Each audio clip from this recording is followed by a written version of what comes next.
So until a few days later. take us through how you found out that you had this rare form of cancer and how it's tied to pregnancy.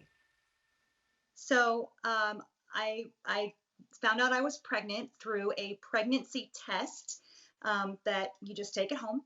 That was on August 3rd, and I was very excited. My husband and I, we were thrilled. This would have been our third baby.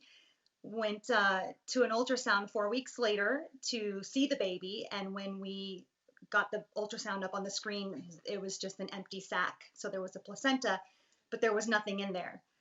We were told that that was just a generic miscarriage. Unfortunately, it was very early, 6 weeks. So my doctor said, we just want you to miscarry naturally. Let's check in another month. Well, instead of having the miscarriage, my body started to have more signs of pregnancy. I was getting super sick. I was having food aversions. I was tired, very tired, not able to take care of my kids, not able to work out the way that I normally did. So when I went in 4 weeks later, my doctor took a look at the ultrasound, and first question he asked is, how do you feel? And I said, I feel horrible. And he said, well, that's because you didn't have a miscarriage, you had a molar pregnancy. And a molar pregnancy is what? So a molar pregnancy is when fertilization happens between the egg and the sperm, but some sort of abnormality happens and the fetus never forms.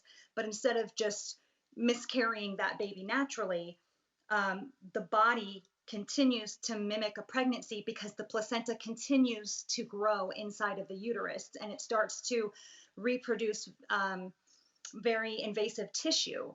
And in most cases, you do a D&C, they clear out the tissue, and then they just monitor your pregnancy hormone levels for the next year to make sure that they are down to zero and stay at zero. But in some very rare cases, that invasive tissue turns into a rare form of cancer called choriocarcinoma, and then metastasizes and spreads to other parts of the body, and that's what happened to me. So what is your treatment? So the day they told me this, which is at this point the worst day of my life, they said, we don't even have time. We need to get you started on a very aggressive form of chemo immediately. So the day after I got that diagnosis, I was in surgery getting a port placed into my chest, which is where the chemo is administered.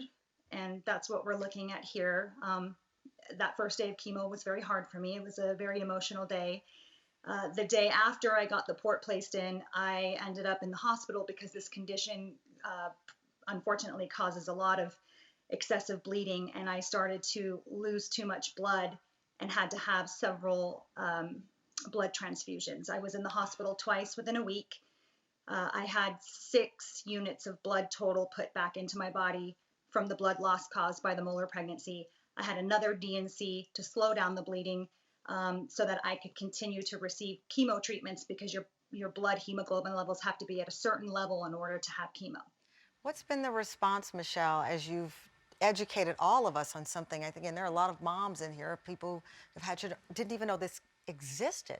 What's been the response?